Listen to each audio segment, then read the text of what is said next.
É uma bênção estar aqui. Glória a Deus, é uma bênção estarmos na casa do Senhor. Como nós temos estudado a palavra de Deus aqui aos domingos, como nós temos falado do ID e da missão que Jesus nos deixou, e temos falado sobre o ID de Jesus, o anunciar o Evangelho.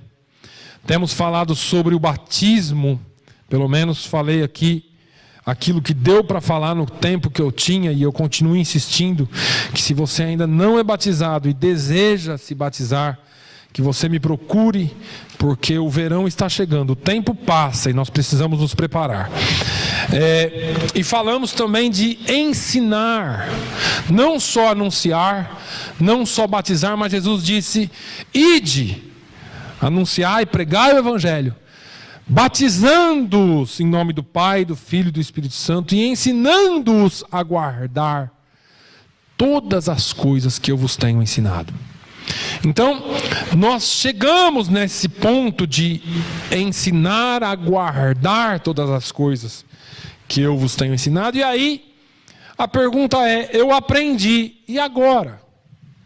Eu falei aqui para os irmãos que nós podemos ter todo o conhecimento e sermos versados na palavra de Deus, bem educados na palavra de Deus, conhecedores da palavra de Deus, sermos homens e mulheres formados na palavra de Deus, mas se nós não formos transformados pela palavra de Deus, nós seremos um baú cheio de conhecimento, mas sem nenhuma ação. Você pode encher um baú com livros de todo o conhecimento, encher um baú com várias Bíblias e deixá-lo no canto. Ele não vai fazer nada e não vai servir para nada mais do que ser um guarda-livros. Mas se você tirar aquele conhecimento de dentro daquele baú e colocá-lo em prática na sua vida, então nós podemos começar a dizer que você e eu estamos sofrendo uma transformação pelo Evangelho de Cristo. Tudo que Jesus ensinou e tudo que Jesus fez no nosso meio foi para que fôssemos transformados e não só formados. Quando Jesus disse: ide, portanto, e fazei discípulos, ensinando-os a guardar. O salmista Davi disse: escondi a tua palavra no meu coração para não pecar contra ti. Só voltando um pouquinho, quando Jesus escolheu 12 discípulos entre uma grande multidão, Jesus foi aqui, foi ali, cada lugar que ele passava ele pegava 1, 2, vem, segue-me. Para Mateus: deixa esse negócio aí, me siga. E ele foi ali juntando os discípulos dele. E quando você pega o início da trajetória dos discípulos, você vai ver homens fracos, homens sem nenhum conhecimento, iletrados, sem educação nenhuma, talvez alguns pescadores, alguns letrados um pouco, outros sem nenhum estudo, porém todos eles foram adquirindo conhecimento e andando com Jesus, e através do andar com Jesus foram sendo transformados. E você vê depois, quando Jesus morre, você vê aquilo que parecia ser a maior, os homens mais medrosos, ou a maior covardia que pudesse haver dentro de um homem, aconteceu quando Jesus morreu. Pedro negou Jesus 3 vezes. Só João foi lá na beira da cruz. Todo mundo sumiu. Alguns disseram: vou voltar a pescar. Acabou. Tudo isso não resolveu nada. Esses 3 anos e meio que nós seguimos Jesus só serviu para que fossem 3 anos e meio de tempo perdido, porque eu poderia estar pescando e fazendo dinheiro. Mas quando Jesus ressuscitou, e quando Jesus disse: ficai em Jerusalém, até que do alto sejais revestidos do poder de Deus. E aí, quando Jesus vai ao céu, e aqueles homens são revestidos do Espírito Santo, assim como eu e você somos, eles passaram a observar uma transformação que eles haviam recebido de Jesus. Agora, uma vez que nós assumimos o compromisso de entender a palavra de Deus, de aprender a palavra de Deus, de aprender os primeiros princípios do ensino, ou daquela didática, ou didaquê, que nós falamos aqui no passado, precisamos compreender o que isso significa, para que possamos viver uma vida abundante em Jesus. Não só aprender dele, mas praticar daquilo que aprendemos. Não fazermos disso só uma informação recebida, porque você pode, eu estava falando aqui da escola, você pode ir para os bancos escolares e receber muita informação, mas o bom é que você vá para os bancos escolares, receba a informação e aprenda a aplicá-la.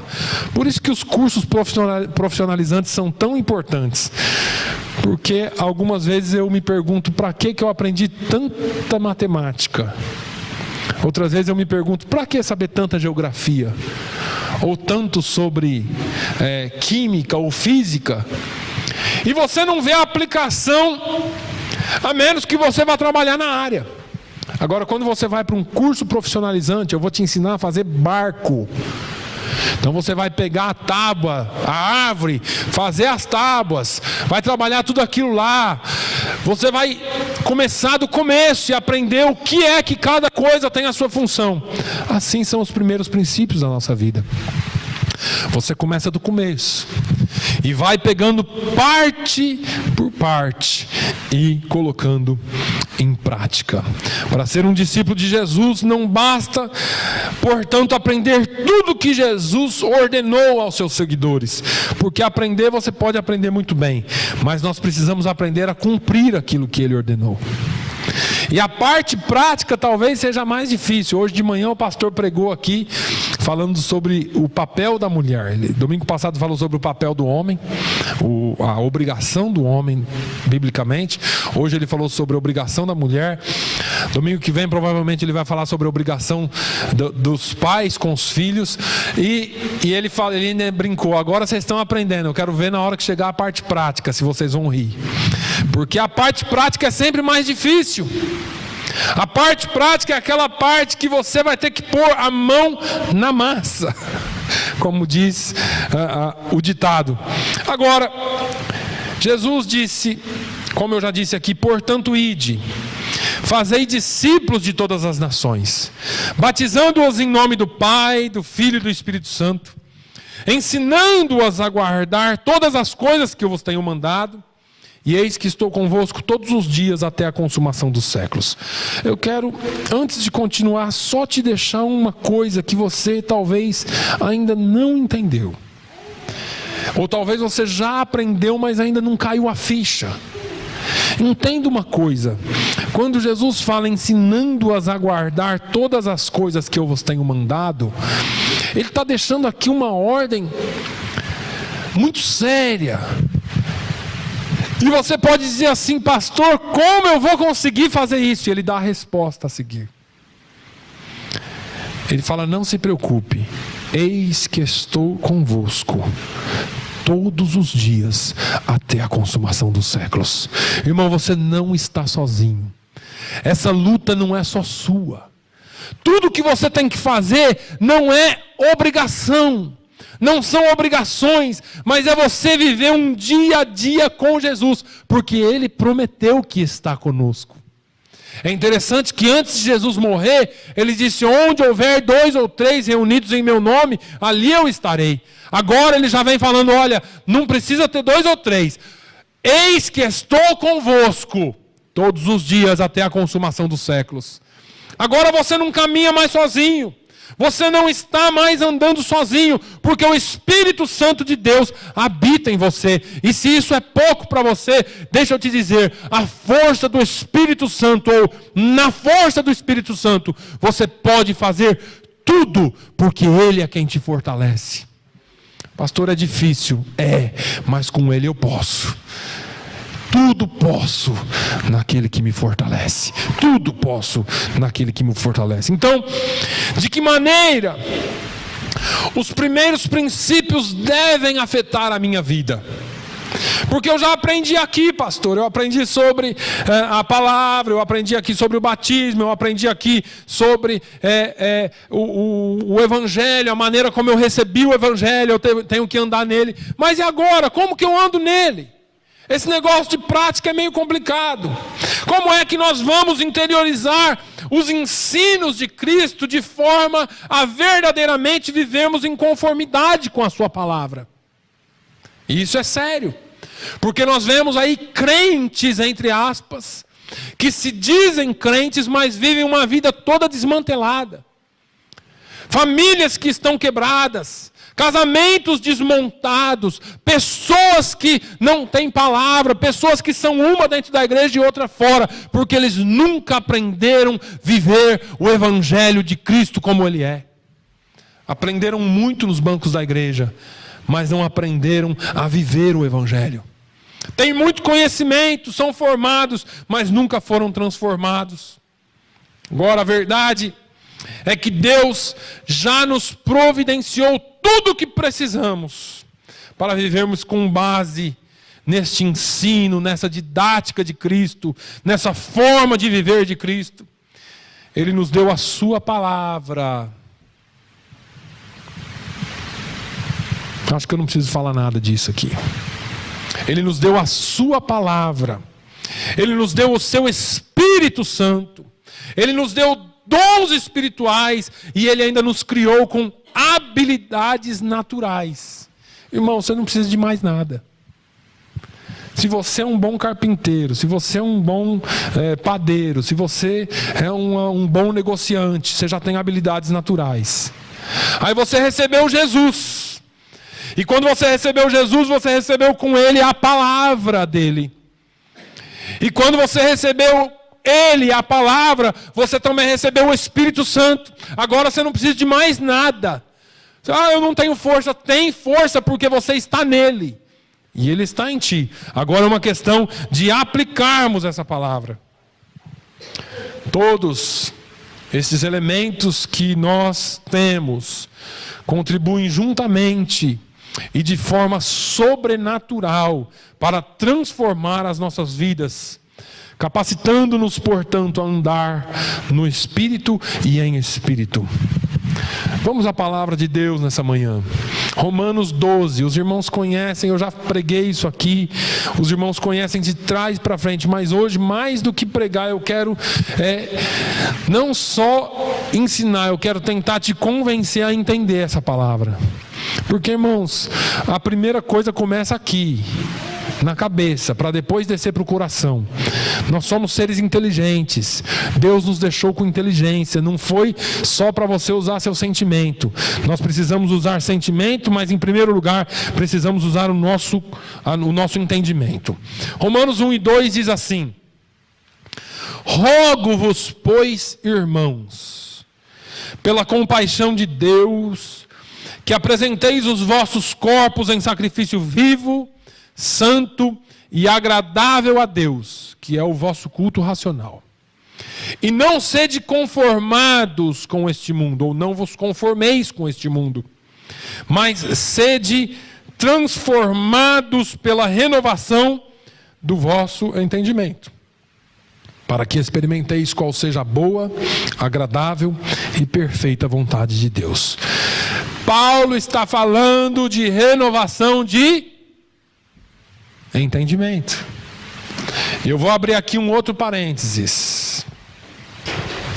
Nós podemos ter sido transformados. Quando você aceita Jesus, você é imediatamente transformado. O seu espírito é salvo. Aquilo que era pecado sai de você. Se você morrer naquela hora, você vai para o céu. Só que essa renovação do entendimento é um processo e não se dá do dia para a noite. A renovação do entendimento não acontece em 1 minuto, como a salvação, que é instantânea. A Bíblia diz que se você crê, você é salvo. Agora, ele está falando aqui de uma renovação que depende de um processo. Quando Paulo fala, mas sede transformados, o verbo aqui aplicado é no contínuo. É como se ele falasse, vocês precisam ser ou ir sendo transformados todos os dias, cada pouquinho. Isso é racional. Você ouve a palavra, entende a palavra e coloca a palavra em prática. Todos os dias. Agora, o que significa apresentar os nossos corpos em sacrifício a Deus? O que significa estar conformado com este mundo? O que significa ser transformado? Ou qual é a chave para sermos transformados? E talvez você pode estar dizendo assim, pastor, que negócio que é esse? No que eu preciso ser transformado? Porque eu sou uma pessoa, agora no que eu tenho que chegar a ser para ser transformado? Vamos aprender um pouco da palavra de Deus. Eu quero, da maneira mais simples possível, irmãos, tentar responder a essas questões à luz da Bíblia, para que você entenda o que é cada passo que você precisa dar na vida cristã. Pastor, eu aceitei Jesus, e agora? Pastor, eu vim aqui e me falaram tanto de Jesus, me falaram tanto que não tem nada a ver com religião, que é Jesus. Mas eu fui criado na religião e agora, o que eu faço? Como que é esse negócio? Irmãos, embora essa passagem aqui seja muito pequena e muito breve, ela é uma das mais importantes na vida cristã. Porque depois de você receber Jesus, vem a parte da transformação. Nessa carta de Paulo à igreja que estava em Roma, ou à igreja romana, esta pequena passagem é muito estratégica. E eu quero, nos próximos domingos, talvez, ir tentando aqui explicar um pouco mais sobre isso, porque nós não temos tempo hábil, mas quando você lê a carta de Paulo aos Romanos, e se você tiver condições e tempo para isso, se você quiser, você acha, leia Romanos, a partir do capítulo 1. Romanos talvez seja a carta de Paulo com maior teor teológico, com mais explicações teológicas, mas se você tentar compreender de forma simples, nos primeiros 11 capítulos da carta de Paulo aos Romanos, ele descreve as misericórdias de Deus. Por exemplo, nos capítulos 1 a 3, apesar de ter muita teologia, ele fala sobre a salvação. Nos capítulos 4 a 5, ele fala da nossa nova esperança em Cristo. Nos capítulos 6 a 8, ele fala do novo poder para viver no Espírito Santo, e assim vai. Agora, ele chega no capítulo 12, no versículo 1, e fala para nós nos apresentarmos a Deus. E aqui eu paro um pouquinho, porque pela maneira como essa passagem foi escrita, pela maneira como Paulo escreveu, ele está pedindo a nós uma decisão. Rogo-vos, pois, irmãos, pela compaixão de Deus, que apresenteis os vossos corpos em sacrifício. Ele está dando aqui uma orientação, quase que uma ordem, pedindo para que nós tomemos uma decisão de nos apresentar ou apresentarmos os nossos corpos a Deus. E isso nos remete a uma responsabilidade muito grande que nós temos de nos dedicarmos a Deus. E dedicarmos a Deus não é só dedicarmos-nos ao serviço de Deus, mas nos dedicarmos como pessoas a Deus. Você já viu? E alguns domingos atrás eu tive aqui a grande honra de apresentar a Liliana, de dedicar a Liliana. E quando nós falamos dedicar a Liliana, nós estamos falando de o quê? Entregá-la nas mãos de Deus. E Paulo está dizendo para você e para mim a mesma coisa aqui. Rogo-vos, pois, irmãos, pela compaixão de Deus, que apresenteis os vossos corpos em sacrifício a Deus. Irmãos, isso é muito sério. Porque como é que nós estamos vivendo para Deus? E eu não estou falando de fazer nada aqui não. Porque serviço a Deus é outra coisa. Eu estou falando a sua vida com Deus. Como é que eu vivo para Deus? Como é que eu apresento o meu corpo para Deus? A imagem aqui é de nós nos oferecermos a nós mesmos, a Deus, ao invés de um sacrifício. Em vez de você falar assim, nossa, eu tenho que fazer isso, eu tenho que fazer aquilo, não. A sua vida deve ser um sacrifício diário a Deus. Não dá para vivermos de fazer coisas, porque fazer coisas não salva ninguém. Nós precisamos aprender a viver o evangelho puro, porque isso foi o que Jesus nos mandou. É o que exatamente todo esse tipo de decisão nos envolve, ou o que é que exatamente essa decisão nos pede. Envolve uma transformação completa das nossas vidas. Envolve passar de uma forma de vida para outra. Paulo nos faz entender uma ideia, ou nos passa uma ideia. E ele nos estabelece um contraste muito grande nesses dois versículos. Ele fala para nós não estarmos conformados com este mundo, ou pelo menos ele nos apresenta uma conformidade com o mundo e uma transformação vindo de Deus. E aí, domingo passado nós falamos aqui sobre Colossenses 2, do 6 a 8, sobre tirar o velho homem, colocar o novo homem. O Colossenses é uma das cartas mais lindas de Paulo e de aplicação muito séria sobre o que é ser crente. Quando nós falamos sobre essa transformação, transformado no quê ou segundo o quê, nós falamos aqui sobre um conjunto de princípios do mundo, um conjunto de princípios de Cristo. Falamos que esses princípios são tão diferentes entre si que eles não podem ocupar o mesmo espaço ou conviver juntos. Ou seja, você não pode ser do mundo e ser de Cristo. Você não pode estar conformado com o mundo e estar conformado ou transformado por Cristo. Porque ou você vive de acordo com o mundo, ou você é transformado pelo Evangelho de Cristo e não concorda com nada do que esse sistema governamental mundano.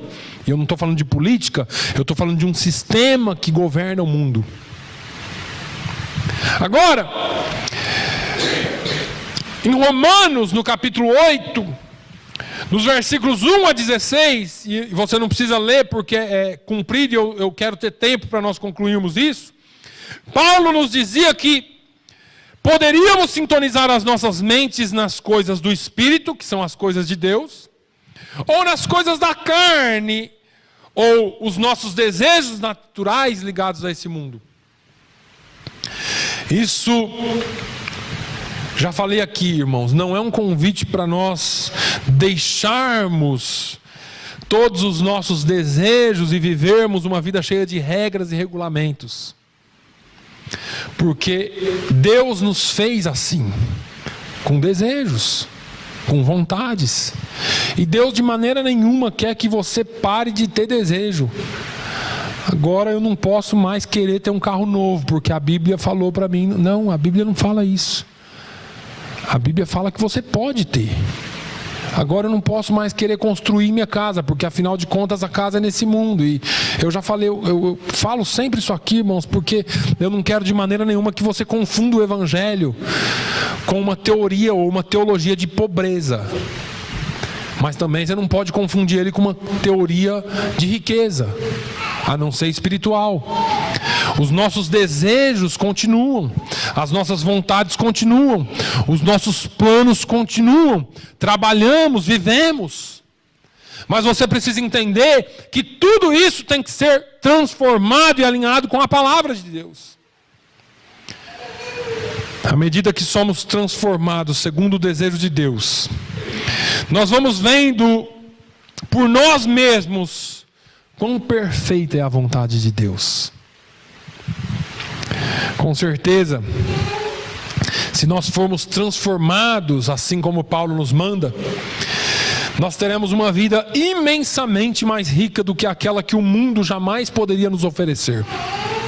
Porque tudo que o mundo pode nos oferecer é riqueza material. Deus tem muito mais para nós.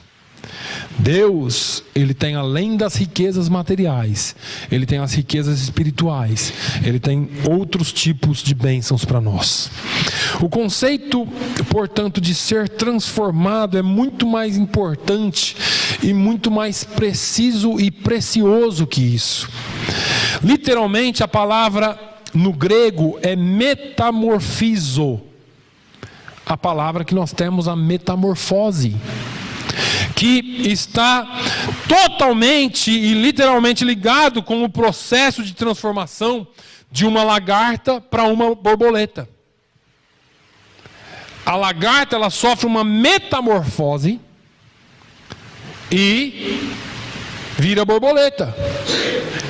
Agora, é importante nós entendermos isso, e eu não quero pregar sobre a lagarta e a borboleta aqui, porque se a gente parasse para falar um pouquinho aqui, talvez você ia entender um pouquinho melhor mesmo.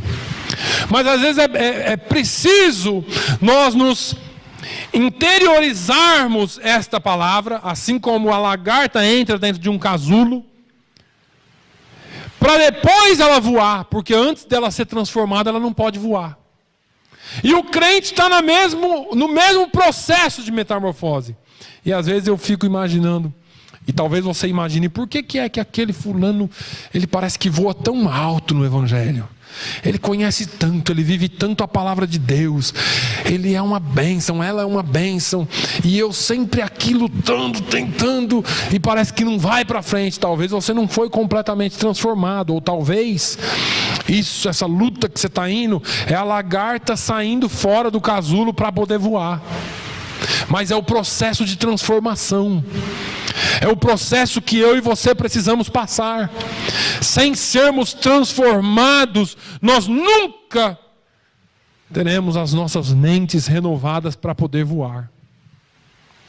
A maneira como está escrita essa palavra indica que estamos deixando ou permitindo que alguém nos transforme, enquanto fazemos a nossa parte ativamente. Porque aqui está o outro problema. Jesus, me muda, Senhor. Trabalha em mim, Jesus. E aí você sai lá fora e faz tudo do mesmo jeito. Precisa haver uma força de vontade, porque, deixa eu falar uma coisa para os irmãos, não é mágica. De vez em quando eu falo isso aqui. O Evangelho de Jesus Cristo não é mágica, irmãos, que faz assim, entrou aí, está feito.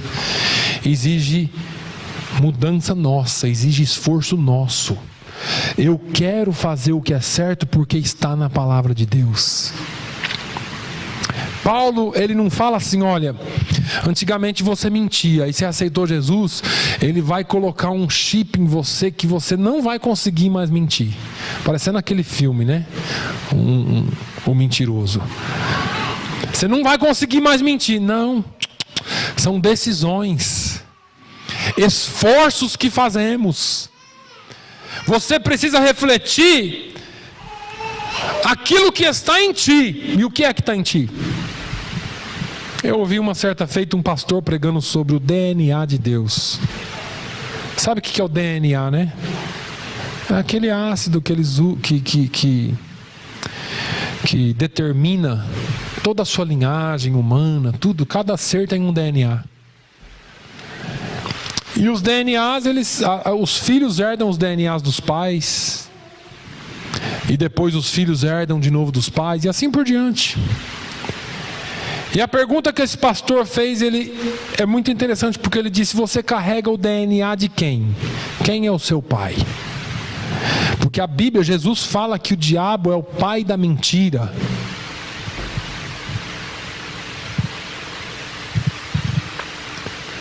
Não é mágica.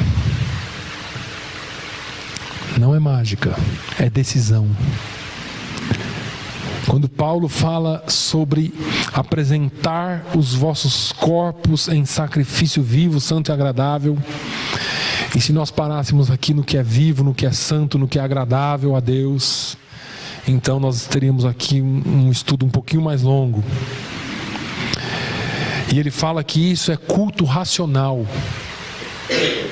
Espera aí, não é sentimental? Não, aqui é racional.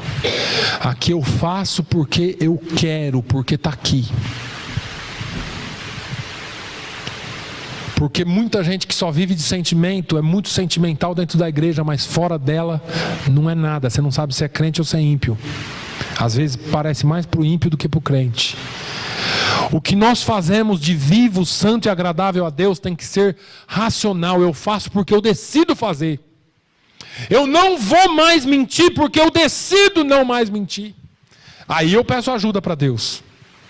Eu não vou mais errar nessa área que eu errava, porque agora eu decidi que eu vou seguir a palavra de Deus.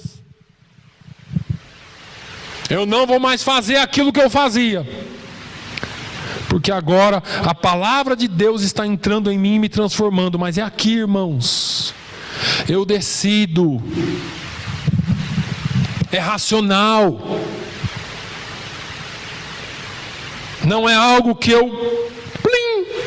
Pronto, nossa, fui cheio do poder e nunca mais peco. Não. Sai só quando Jesus transformar de uma vez por todas, te levar para a glória. Mas nós precisamos entender isso, porque muita gente está tomando o evangelho de forma errada. E é por isso que nós vemos tanta gente se comportando de forma errônea quando diz ser crente. Precisamos voltar aqui para a palavra de Deus.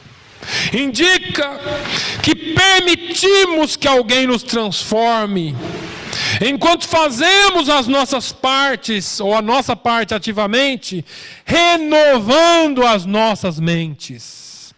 Mentes, não está falando de coração não, irmão, porque o seu coração só vai ser renovado quando a sua mente for renovada. Jesus falou que a boca fala daquilo que o coração está cheio. E o coração só pode ser cheio de coisas boas quando você exercita a sua mente em Cristo. À medida que renovamos as nossas mentes nos caminhos de Cristo, em vez dos caminhos do mundo, o Espírito de Deus vai nos transformando gradualmente à imagem de Cristo. Olha o que Paulo fala aos 2 Coríntios 3, 16 e 18, ao 18. Mas quando se converterem ao Senhor, então o véu se tirará. Ora, o Senhor é o Espírito. E onde está o Espírito do Senhor, aí a liberdade. Mas todos nós, com o rosto descoberto, refletindo como um espelho a glória do Senhor, somos transformados de glória em glória, na mesma imagem, como pelo Espírito do Senhor. Nós estamos ou vamos sendo transformados pelo Espírito do Senhor, de glória em glória, até se tornar a imagem dele. As pessoas têm que olhar em você e ver Jesus. Tem que olhar em mim e ver Jesus. Você é um espelho dele. Eu já preguei isso aqui na igreja. Você é um espelho dele. Agora, como que eu posso renovar a minha mente? Como que você renova a sua mente? sintonizando as nossas mentes. Aí eu usei essa palavra sintonizando para que você entenda um pouquinho. É que nem sintonizar no rádio. Sintonizando as nossas mentes com as coisas do Espírito, na palavra de Deus, a Bíblia. Irmãos, a renovação não vem assistindo filme. Eu também assisto. Eu também assisto televisão. Eu vejo notícia também. Mas a renovação da nossa mente não vem por ali. E eu vou te dar um exemplo simples aqui. Vamos lá. Qual foi a última notícia ruim que você viu na televisão? Aquela ruim mesmo, do fulano que... Vamos pegar aqui um caso bem conhecido. Aquele rapaz que entrou na escola lá em Canérica e matou um monte de gente. Qual foi o seu sentimento? Do quê? De tristeza, de justiça, de querer ver ele morto, de não podia ter feito isso. Qual que é o nosso sentimento? Quando você vê um pai matar um filho. Aí você fala assim, pastor, mas isso é notícia. Mas a sua mente é atacada por essas coisas. Não posso mais ver notícia, pastor? Pode. Só que você concorda comigo que nós dedicamos muito mais tempo para essas coisas do que para a palavra de Deus? E aí as nossas mentes vão sendo renovadas. Eu tenho um problema com isso, irmãos. Os irmãos sabem do meu passado. Eu trabalhei na polícia quase 20 anos. E se tem uma coisa que policial faz é querer ver as coisas certo. Querer fazer o certo, cumprir a lei. Às vezes eu vejo um sujeito passando no pare sem parar, no stop. Aquilo já me ferve o sangue. Eu tenho que falar, calma, você não é polícia. Para. Mas quando eu assisto essas coisas na televisão, minha mente já vai lá em cima. Nossa, se tivesse alguém lá armado para atirar nesse cara. E eu fico pensando, e eu não tenho vergonha nenhuma de falar isso aqui, porque eu sou ser humano também. Só que nós formamos e moldamos a nossa mente de acordo com aquilo que você vê, com o que você ouve e com o que você estuda. O que é que está tomando mais o seu tempo? Quanto tempo por dia você se dedica à palavra de Deus? E quanto tempo por dia você se dedica às outras coisas? Eu só estou fazendo você pensar. Eu não quero colocar você contra a parede. É só para você pensar. E isso fazer com que você comece a renovar a sua mente. E aí é o que eu falo de racional. E Paulo fala. É você começar a pensar e falar, eu preciso mudar um pouquinho. Eu preciso buscar um pouquinho mais a Deus. Eu não estou falando para você virar um santarrão não, tá? Porque tudo que é extremo também é perigoso. Eu estou falando para você que você precisa, e eu preciso, e nós precisamos buscar um pouco mais ao Senhor. Lermos mais da sua palavra. Sintonizarmos mais com as coisas de Deus. Se nos concentrarmos nos princípios e nas filosofias deste mundo, o mundo nos comprime ao seu molde. Daqui a pouco, por que você acha que nascem os justiceiros? Eles começam a ver tanta coisa errada, que eles começam a fazer justiça com as próprias mãos. O mundo moldou eles daquele jeito. Por que você acha que nasce o ladrão? Você fala, pastor, é má índole. É má índole. Mas é porque ele viu tanta gente roubando e não acontecendo nada, que ele fala, eu também vou ser. Ele foi moldado por quê? Pelo que ele viu e ouviu. Agora, por quem é que você quer ser moldado? Porque quando nós nos concentramos nos princípios de Cristo, aí sim, olha só, nós nos concentramos nos princípios, nós buscamos a palavra, existe uma ação a ser tomada. Aí o Espírito Santo nos transforma nos caminhos de Deus, ou como Paulo mesmo falou em muitas das suas cartas, na imagem de Cristo. Porque é muito fácil eu vir aqui de manhã e falar para você, você tem que refletir Jesus, você tem que ser uma bênção, Jesus te chamou para isso, mas eu não te dou o caminho das pedras.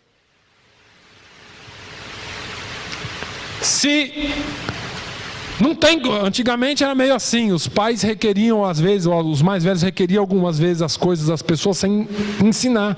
Tem que fazer isso, mas nunca parou para falar, isso é assim, assim, assim. A mãe já era mais ajeitada, né? Não, filho, lava a louça desse jeito, varre assim, passa a roupa assim. Agora o pai já requeria mais. Tem que fazer, moleque! Mas nunca ensinou. Ele não sabia fazer, como que ele ia fazer? Então, nós precisamos ensinar a igreja a andar nos caminhos de Cristo. E se você nunca pensou em como ter a sua mente transformada, como ter a sua mente, a sua vida cristã ativa, está aqui. Porque é muito simples, é muito prático. Depende daquilo que você ouve, daquilo que você vê, daquilo que você convive com. Numa outra passagem, Paulo diz para nos enchermos do Espírito, em Efésios. O que se concretiza quando nós deixamos a palavra de Cristo saturar as nossas mentes. Em Colossenses 3, Paulo fala assim no versículo 16 e 17, nos versículos 16 e 17. A palavra de Cristo habite em vós abundantemente. Paulo está falando para nós ter bastante disso aqui. Coma bastante dessa palavra. E aí, ele fala, em toda sabedoria, ensinando-vos e admoestando-vos uns aos outros, com salmos, hinos e cânticos espirituais, cantando ao Senhor com graça em vosso coração, e quanto fizerdes por palavras ou por obras, fazei tudo em nome do Senhor Jesus, dando por ele graças a Deus, o Pai. Agora, é interessante, porque Paulo fala, olha, a palavra de Cristo habita em vós abundantemente, em toda a sabedoria. E a gente tem aqui a palavra de Deus com tudo, e às vezes você fala, pastor, eu estou lendo Provérbios, o outro fala, eu estou lendo Salmos, o outro leu isso, leu aquilo, mas a vida não condiz muito com aquilo que você lê. Porque Provérbios começa assim, filho meu, atenda para as palavras do seu pai e para os ensinamentos da sua mãe. Salmo fala para nós louvarmos a Deus em todo o tempo. Alegrei-me quando me disseram vamos à casa do Senhor. Mas parece que às vezes nós agimos o oposto disso. E Paulo está falando, olha, não é só ler a palavra de Deus, ela tem que abundar em vocês. Em toda a sabedoria. Use o que você aprendeu e aplique em sabedoria na sua vida. As nossas mentes têm um papel extraordinariamente grande nas nossas vidas cristãs. Quando eu falo que é mente, irmão, é mente. Porque você não pode ser crente só de cabeça também. Mas começa aqui, com o entendimento. Você não pode ser crente só de coração, tem que ser de mente. Não pode ser só de mente, tem que ser de coração também.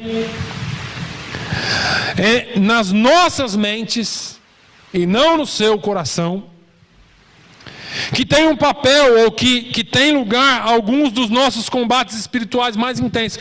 Irmãos, o diabo trabalha na sua mente. Tem coisa que acontece em volta de você, que jamais aconteceria se não fosse por causa da sua mente. Então é assim. Eu gosto de ficar dando pequenos exemplos e tentando mostrar para você Você vem para a igreja. Quando você chega aqui na porta, você lembra que você estava fazendo comida e você fala assim, será que eu deixei o fogo aceso? E pronto, acabou seu culto. Porque você não vai conseguir pensar mais em outra coisa a não ser no fogo aceso. Às vezes você é uma bobeira tão grande, mas ali você sofre um ataque tão grande. Você fala assim, pastor, isso é ataque do diabo? É, porque tira a sua atenção de receber a palavra de Deus aqui. Seria melhor você entrar no carro, correr lá, ver e chegar aqui atrasado, do que ficar pensando aqui o tempo todo no seu fogão. Porque às vezes o diabo quer isso. Você já teve um pensamento assim, mais ou menos? Você está dirigindo e aí vem um pensamento de um acidente de trânsito, alguma coisa. Não sei se sou só eu que às vezes acontece isso. Porque eu não sei se eu sou tão anormal assim. Mas às vezes é um ataque espiritual e você tem que repreender aquilo.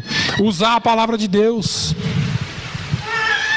Aos seus anjos, ela glorifica porque ela sabe que é verdade. Aos seus anjos dará ordem ao meu respeito.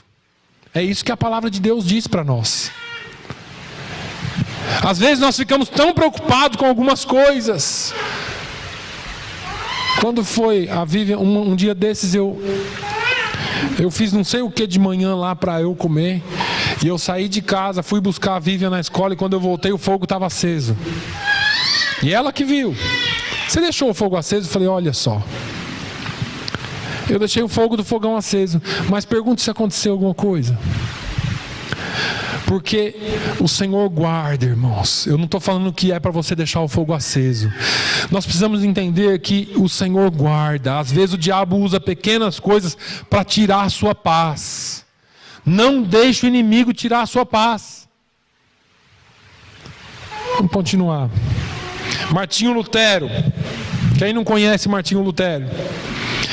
Esse homem experimentou tantas vitórias e algumas derrotas no interior do seu pensamento. Está registrado em livro. Nós não somos os primeiros a lidar com esse tipo de coisa, com esse tipo de combate espiritual. O desafio de trazer todo pensamento cativo a Cristo, que é o que Paulo fala. Trazei todo pensamento cativo. É muito grande, é um desafio muito grande. As nossas mentes são bombardeadas por mensagens conflituosas que chegam até nós, através dos meios de comunicação, como eu disse, da televisão, do rádio, dos discos, dos filmes, da imprensa, da internet, das músicas, de tudo. Tudo que você ouve aí, você pode estar sendo bombardeado. E se você não se deu conta ainda, preste atenção. Cada dia é uma avalanche de informações, de impressões e ideias que cai sobre as nossas mentes, deixando marcas terríveis na nossa memória. Diga lá os sonhos que você tem, de coisa que você assistiu na televisão, de coisa que você conversou, de parente que você falou. Sonha com a bisavó que morreu há 200 anos, mas você sonha com ela, porque você falou dela ontem, ou alguns dias atrás, ou há um ano atrás. Você não entende a sua mente, só Deus entende, e o diabo também, e ele trabalha ali. E às vezes as mensagens que nós recebemos complementam e reforçam as nossas convicções cristãs, mas muitas vezes elas minam a nossa vida espiritual. Essas mensagens minam de maneira tão forte as nossas convicções espirituais. Quer ver? Eu vou dar um exemplo só para a gente terminar aqui. Falta um pedacinho. Eu falo aqui, irmãos, não me levem a mal. Antigamente, os programas de televisão eram muito mais puros do que é hoje. E aí depois foi vindo um tempo onde começaram a aparecer algumas cenas de mais abertas. Depois as mulheres começaram a aparecer com umas roupas mais curtas. E aquilo no começo parecia um escândalo tão grande. Depois começou a aparecer já com quase sem roupa, e agora aparece sem roupa, e cenas de sexo explícito. E aquilo passou a se tornar normal, porque vai mexendo na sua convicção. Convicção é aquilo que você tem por certo. Eu estou convicto disso. Então o que era certo antigamente? Isso é uma pouca vergonha. Hoje não, você é um cafona por pensar que isso é uma pouca vergonha. Você que é quadrado. O mundo é outro, a cultura é outra. Gente, nós estamos no século 21. Vocês entenderam o que é que mancha a sua convicção? Onde é que o inimigo trabalha? O inimigo, ele está aqui na terra há não sei quantos mil anos. E ele não tem pressa, irmão. Ele vai minando você, minando a igreja, minando convicções, minando o que é certo. Deixa eu te falar outra coisa.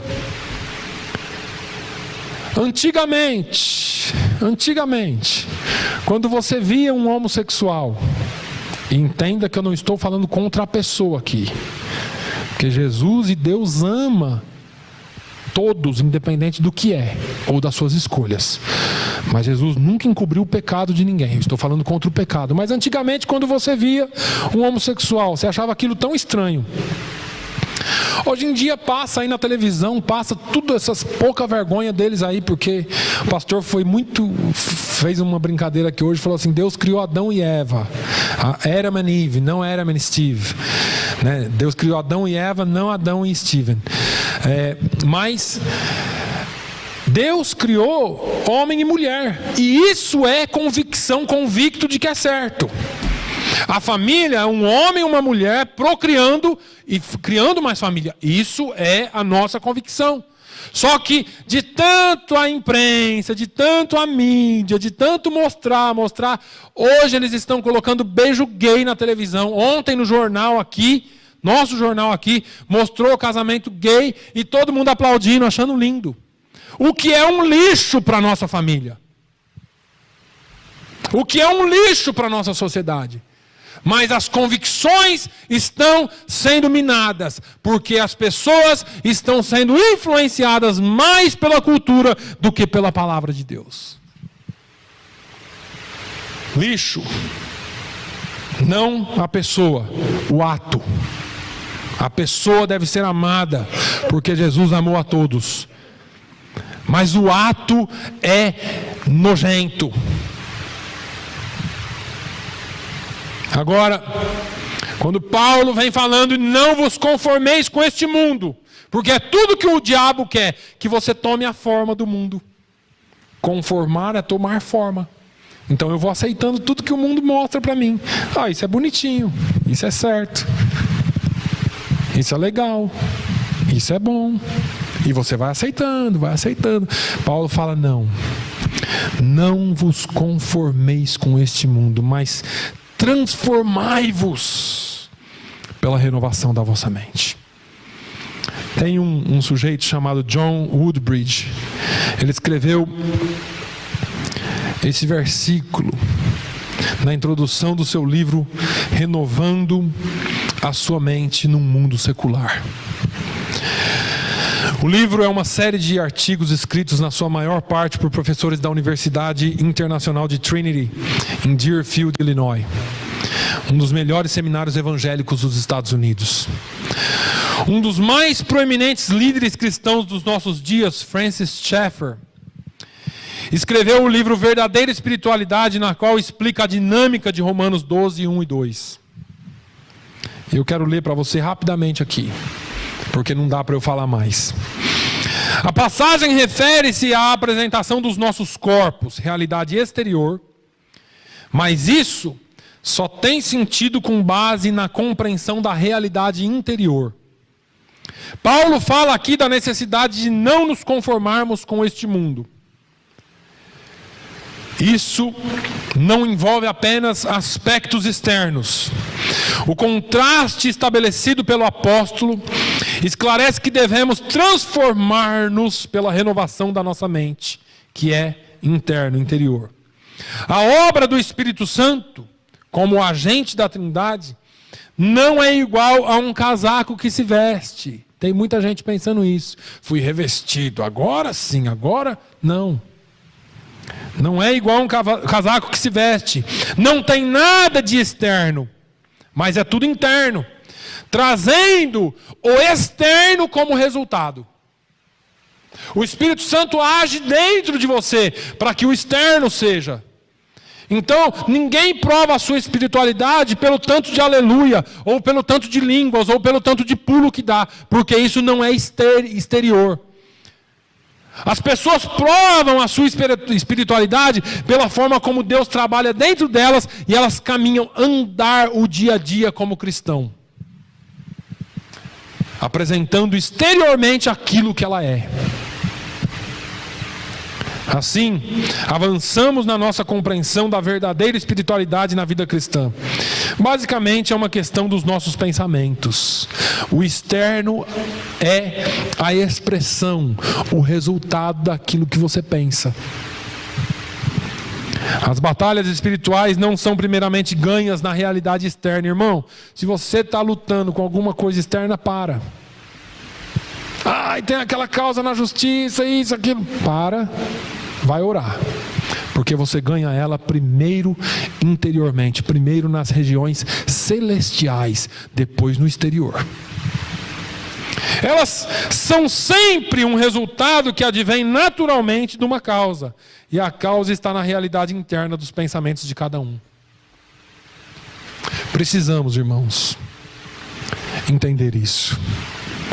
A nossa vida cristã só vai refletir exteriormente quando nós formos transformados interiormente. A questão que eu quero deixar para você mais uma vez: o que é que está te influenciando? A cultura, a televisão, as músicas, a internet, o Facebook, isso, aquilo, ou é a palavra de Deus? Porque eu não estou dizendo que você não pode assistir mais televisão, eu não estou dizendo que você não pode mais ir na internet, nem postar nada no Facebook. Não existe hipocrisia aqui. Você pode. Só que até o que você posta lá no Facebook é reflexo daquilo que você tem aqui dentro. Que a palavra de Deus habite em nós abundantemente. Que nós sejamos transformados pela renovação do nosso entendimento a cada dia, pela palavra de Deus. Deixa essa palavra aqui transformar você. Leia, quando você não entender, peça a Deus, vem falar com a gente. Que essa palavra transforma. Isso não é do dia para a noite. Eu sou crente já há 2 anos e não aconteceu nada. Aconteceu, você não viu ainda. Os discípulos ficaram com Jesus 3 anos e meio e pensaram que não tinha acontecido nada. Negamos Jesus. Fugimos. Agora que ele precisava, nós fugimos. Aí ele vem e fala assim: não. Eu escolhi vocês justamente para mostrar para vocês a diferença que existe agora. E aí depois cada um deles tem uma história para te contar. Que nós possamos ser transformados por essa palavra. Pai, nós te louvamos. Te louvamos pela tua palavra, Senhor. Te louvamos porque o Senhor nos leva ao entendimento da tua palavra e à renovação dos nossos entendimentos cada vez que nós buscamos a ti. Te louvamos, Senhor, porque o Senhor nos faz entender que nós temos que ser transformados e renovados através da tua palavra e não de nada que vem de externo. Pai, não é o que nós fazemos, é o que nós vivemos. Não é aquilo que eu faço somente, ó Deus, dentro da igreja que mostra a transformação que o Senhor fez por mim, mas é aquilo que eu vivo no meu dia a dia. Senhor, que nós venhamos a ser transformados a tal ponto, de maneira que até as nossas postagens no Facebook sejam para o teu louvor. Que até aquilo que nós falamos, Senhor, seja para o teu louvor. Que aquilo que nós vivemos diariamente seja para o teu louvor. E que nós possamos dar testemunho da tua palavra por aquilo que o Senhor já fez em nós, por aquilo que o Senhor tem transformado em nós.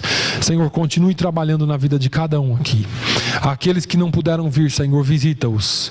Que eles possam ter a oportunidade de ouvir essa palavra durante a semana. Senhor, que o teu nome seja bendito nas nossas vidas. É o que eu te peço no nome do Senhor Jesus. Que o amor de Deus, a graça do nosso Senhor e Salvador Jesus Cristo, a comunhão e a consolação do Espírito Santo seja com todo o povo de Deus, hoje e sempre. E todos digam amém.